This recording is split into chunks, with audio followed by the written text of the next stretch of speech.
ba?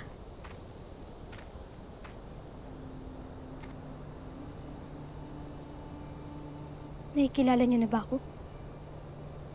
O tuluyang kinalimutan mo na ako?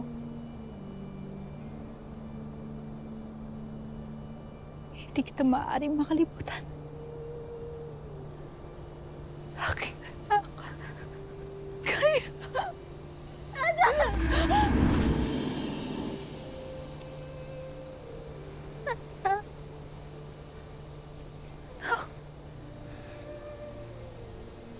Paumanhin, Ana.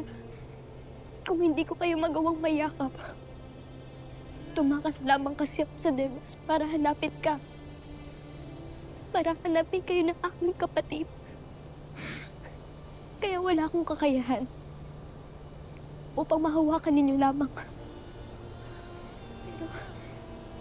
Pero hayaan ninyong yakapin kayo ng aking puso.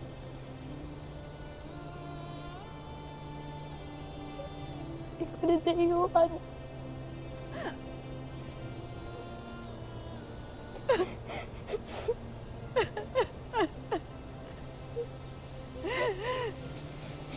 Deo. Ako na Deo. Aking anak.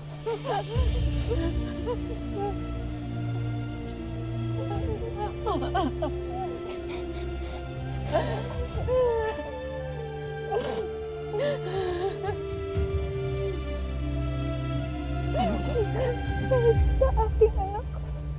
Danaya, aking anak. Ano?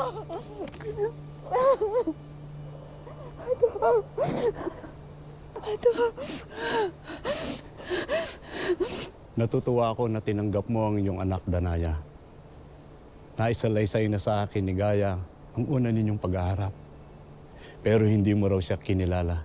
Itinaboy mo pa raw siya. Marahil nasa ilalim pa ako ng kapangyarihan ni Betena nung panahon na yun. Ngunit anak, hindi ko kagustuhan yun. Tawarin mo ako, anak, hindi ko kagustuhan yun. Binura lamang ni Betena ang aking mga alaala. Yun marahil ang panahon na nakita tayong dalawa. Patawarin mo ako, aking anak. Kaya pala hindi mo ko nakilala. Buong akala ko ay baliwala na rin ako sa'yo. Gaya ng lahat dito sa Encantadia. Anak, at hindi maaari yun.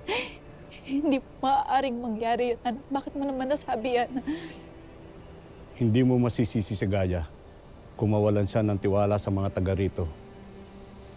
Lalo't natuklasan niya sa Debas na nakatakda na pala silang mamatay ni Akil noon. Pero isinugo pa rin kayo ni Cassiopeia sa mundo ng mga tao. Sa halip na ipaalam sa iyo ang totoo, na kailangan nilang mamatay para makilala mo ang ama ni Terra, para maipanganak mo ang iyong bunsong anak. Alam ito ni Cassiopeia. Alam nilang lahat, Adam. Batid nilang lahat. Kaya sinadya nila mamatay kami ni Ado para maisilang mo ang aking kapatid.